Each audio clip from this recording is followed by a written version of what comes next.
A paz do Senhor, meus irmãos, estamos de volta para mais um vídeo apresentando a lição da nossa Escola Bíblica Dominical. Dessa feita estamos na lição de número 9, do dia 27 de agosto de 2017, do terceiro trimestre desse ano, e o título da lição de hoje é A Necessidade de Termos uma Vida Santa. Então nessa lição nós iremos aprender algo mais sobre essa necessidade ou essa possibilidade, né? Surge aí muitas perguntas. Será que é possível realmente ser santo? Então nós vamos encontrar algumas respostas na lição dessa semana. Então desde já eu convido você que não está participando da Escola Bíblica Dominical a passar a frequentar, porque você lá vai estar aprendendo coisas gloriosas da parte de Deus e um assunto muito necessário como esse. Hoje os cristãos muitas vezes estão se preocupando muito pouco com a possibilidade e a necessidade de se ter uma vida santa. Então vamos passar aqui a lição para vocês, apresentando a lição que nós estaremos estudando amanhã. O texto áureo dessa semana está na primeira carta de Pedro, capítulo 1, versículo 15, que diz: Mas como é santo aquele que vos chamou, sede vós também santos em toda a vossa maneira de viver. A verdade prática nos diz: cremos na necessidade e na possibilidade de termos uma vida santa e irrepreensível por obra do Espírito Santo, que nos capacita a viver como fiéis testemunhas de Jesus Cristo.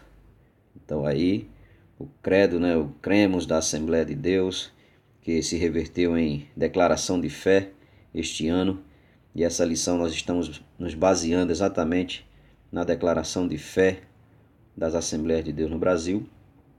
Então, a Igreja Assembleia de Deus, ela crê na necessidade e na possibilidade do cristão ter uma vida santa e irrepreensível.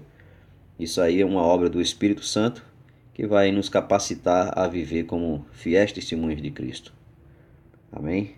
Então vamos passando aqui para leituras diárias. Nós temos aí na segunda-feira: o profano é aquele que lida com as coisas sagradas como se fossem banais. Levítico 10:10.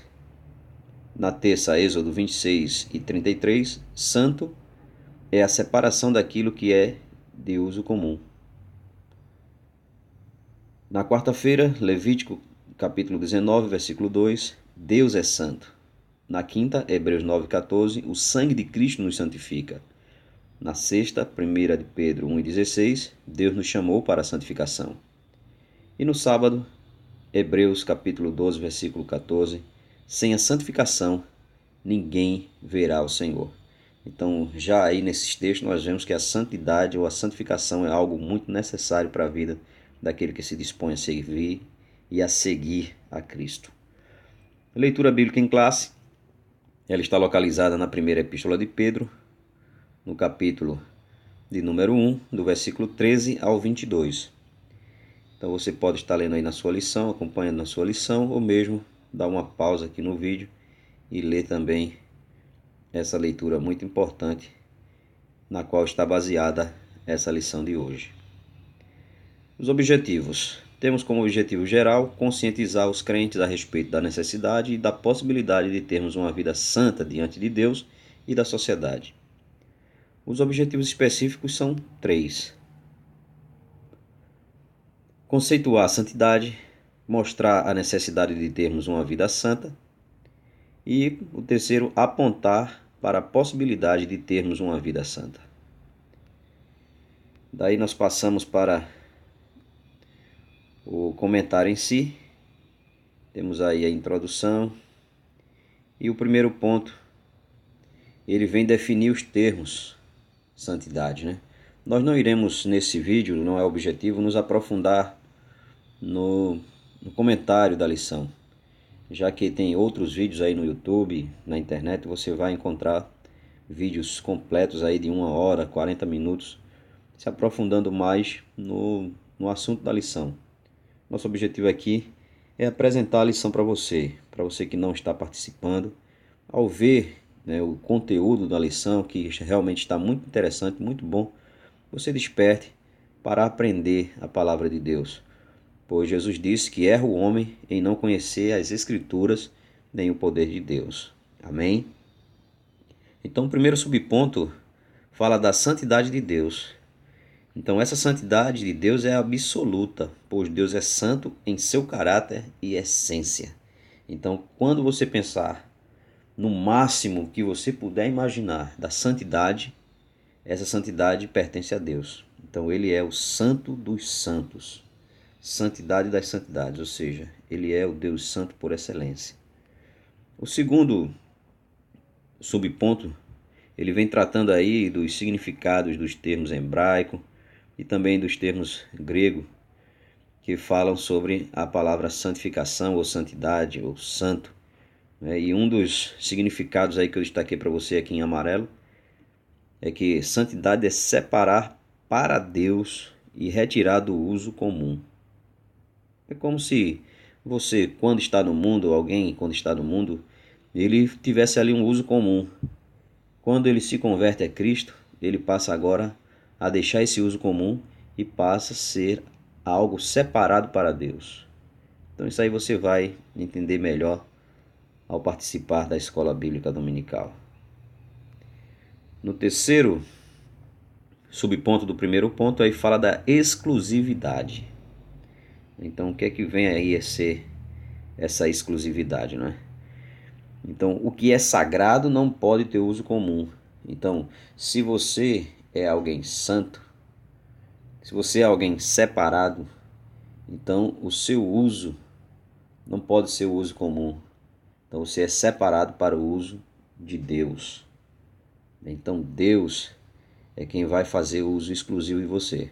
Então, você não pode se deixar usar pelas influências mundanas e ao mesmo tempo estar aí achando que Deus vai te usar exclusivamente. Então, aquele que se separe para Deus, que busque ser Deus o único, o exclusivo a ter o domínio sobre a sua vida. Então, é como a sua escova de dente. Ela é separada para você, é de uso exclusivo seu. Geralmente ninguém quer dividir uma escova de dente, né? É um exemplo aí bem simples, talvez alguém até ache que é um exemplo baixo, mas é um exemplo que vai fazer entender que você, eu e nós precisamos ser separados para Deus.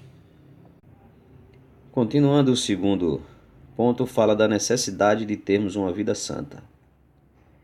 Então, ele divide aí em Israel, o primeiro subponto, a igreja, o segundo, e uma exigência natural, o terceiro. Então, voltando aqui para a necessidade de termos uma vida santa, e ele dá aí como exemplo comentarista, pastor Ezequiel Soares, dá como exemplo Israel. Eu destaquei a parte que está aí em amarelo, que diz, o estilo de vida dos israelitas devia estar de acordo com a santidade de Deus. Santos sereis, porque eu, o Senhor, vosso Deus, sou santo. Então Deus, por ser santo, também ele exige do seu povo, Israel, também um estilo de vida diferente, separado, um estilo de vida santo, assim como Deus é santo. O segundo ponto que fala sobre a santidade em relação à igreja, assim como Israel também, Deus ele nos separou para sermos santos. Aí em amarelo. Mas vós sois a geração eleita, o sacerdócio real, a nação santa, o povo adquirido, para que anuncieis as virtudes daquele que vos chamou das trevas para a sua maravilhosa luz. Então Deus também ele trata com a igreja e pede e insta para que a igreja também seja santa. Daí tem no terceiro subponto como com a exigência natural. Por quê? Veja o texto em destaque aí. Mas como é santo aquele que vos chamou, sede vós também santos em toda a vossa maneira de viver, porque está escrito, sede santos, porque eu sou santo. Texto aí da primeira epístola de Pedro, capítulo 1, versículo 15 e 16. Esse trecho da lição é o Conheça Mais, ele traz aí mais detalhes sobre a santificação. Então, a santificação precisa ser distinguida da justificação. Na justificação, Deus atribui ao crente, no momento em que recebe a Cristo, a própria justiça de Cristo. E a partir de então, vê essa pessoa como se ela tivesse morrido, sido sepultada e ressuscitada em novidade de vida em Cristo. É uma mudança que ocorre de uma vez por todas, na condição legal ou judicial da pessoa diante de Deus. A santificação, em contraste, é um processo progressivo que ocorre na vida do pecador regenerado no momento ou momento a momento. Então, para conhecer mais, você vai ler aí o dicionário bíblico Wycliffe, na página 1762 da CPAD. O terceiro e último ponto, ele vem falar exatamente dessa possibilidade do cristão ter uma vida santa, de nós termos uma vida santa. Então aí o primeiro subponto fala da santificação posicional. Então o que é isso? É o primeiro aspecto da santificação. Ele é também chamado de santificação passada ou instantânea.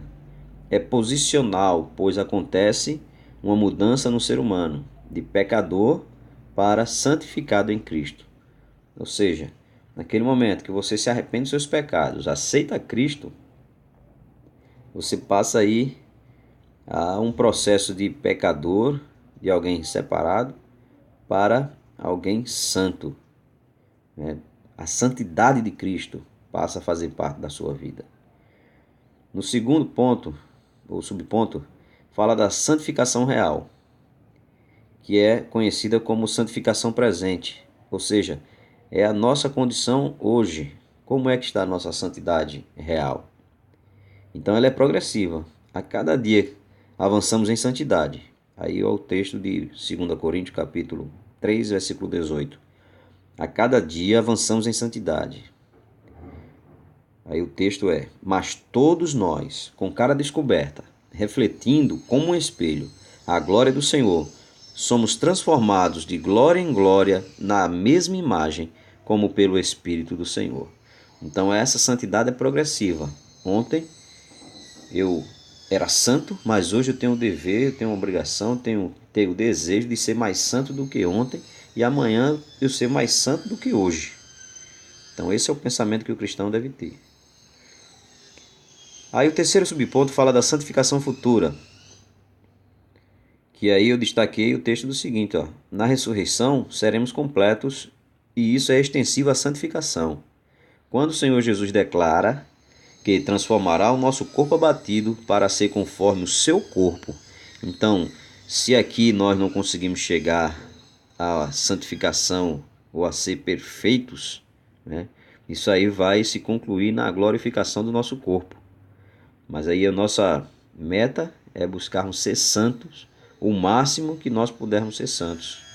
O máximo que estiver ao nosso alcance, nós vamos buscar ser santos. Amém? No quarto e último ponto, ou subponto, é possível ser santo? E aí a resposta ele já dá logo de cara aí: sim, é possível ser santo. E eu destaquei aí nesse subponto 3 situações, que Deus disponibilizou aí 3 meios para a santificação. O primeiro deles é o sangue de Jesus, o segundo é o Espírito Santo e o terceiro é a própria palavra de Deus.